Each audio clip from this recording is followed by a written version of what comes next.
Hey family, Dad here. Hope you're having a great day. On this video, I just wanted to talk about my 2024 household expenses for the year. Now, I've shared on previous video that, my annual net worth, some monthly expenses here and there. On this video, I decided, why don't I share what my overall for the year annual expenses look like. And along the way, once I share what my annual expense was, just some goals to focus on for 2025 to see if I can reduce my overall annual expense. I'll share the itemized, all the expenses that I kind of itemized over the course of the year.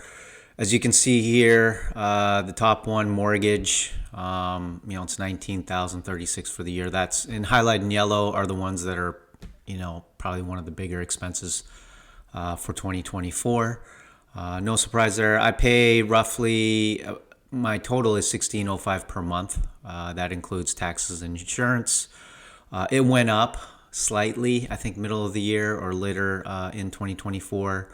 But again, that was due to taxes and property insurance. Other than that, as you can look down here, water, I pay about $52 per bill, and that's billed out at every other month. Power, on average, was $109.25 per month.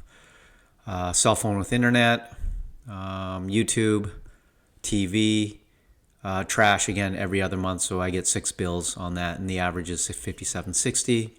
Netflix, my sewer bill every other month again, so I get 6 bills per year, and that averages to about $125 per bill. Disney Plus, Spotify. One thing with Disney Plus, I was paying $27 per month, and I adjusted that down to $18 in August. I didn't realize that. I guess I was paying for the ads-free one, and honestly, we don't really watch a lot of that now. I do watch ESPN. That Disney Plus is part of that whole package of Disney Plus, Hulu, and ESPN Plus. So I think I'm the only one that really uses it, and I use ESPN Plus a couple times per month. Spotify, as we scroll down here, $17 per month.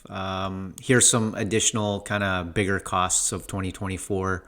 The vehicles. So I've shared on a previous video, I have 3 cars. 2 of them are my kids drive, and then I drive the Mazda CX-30. As you can see here, Prius, $1,500 for the year in expenses. $1,200 were tied to, repairs. Lights, tie rods were replaced, and new tabs. The Nissan Sentra, $1,450 was a bumper repair, and then $1,000 for brakes and battery. And then the rest of the outstanding charges were like oil changes or routine maintenance stuff. The Mazda CX-30, I got a new key fob in earlier of 2024, and then $1,447. So majority of the costs on the CX-30 was gas.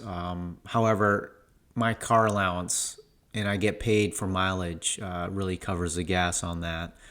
And then my car payment, I pay $600 per month. And I got this vehicle in June of 2024. So I guess the last 6 months I paid $600 per month. And the goal is to pay it off in January 2025. As we scroll down, groceries, again, another highlighted yellow.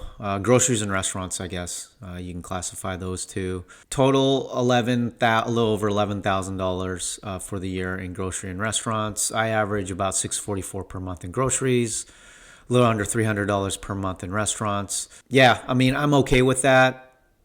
Again, I have a family of 3. My son comes home during the college breaks. Grocery bill increases during those breaks that he's home. As we scroll down, clothing, $800 for the year. Miscellaneous, so I'm doing a better job for 2025 on this. Any costs that don't fit into any of these categories I created, I just throw in miscellaneous, and there's a lot under the miscellaneous. So like trips, fitness classes or fitness gyms that I pay like a drop-in fee on. I had a roof cleaning, birthday gifts, and then I signed up for a personal training kind of course on that. So all of that, plus other things, are kind of thrown into the miscellaneous. That totaled about $11,000, so about $1,000 per month. I got to be better on that, and so next year I'm going to even kind of itemize even further. versus having a miscellaneous category. I'm going to break it down to like fitness, gym, trips as well. Just kind of break it down and see the costs on each of those categories. As we scroll down, son items, $3,000 for the year. Like I said, he's in college. A lot of that's just gas, Costco, kind of groceries, toiletries, school-related stuff that doesn't include tuition. So there's sometimes like technology fees and things like that he's got to pay throughout the year. My daughter's costs, $3,600 for the year. Majority of it is medical. So my daughter has a lot of doctors that she goes sees. And so I have a high deductible health insurance plan. And so majority of that is just kind of copays and deductibles on that. Dog items, just under $2,500 for the year. That's boarding, dog food, treats, vet visits, all that kind of stuff. Amazon purchases, $1,600 for the year. So I spend about $133 per month.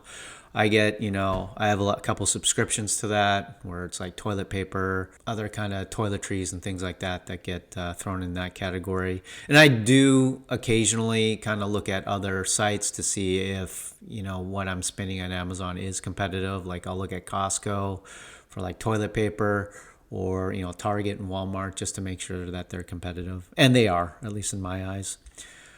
Gym passes, so $848. That's a lot more because a lot of the gym passes that I spent earlier in 2024 was under the miscellaneous category. So I added this gym pass category probably in later part of 2024.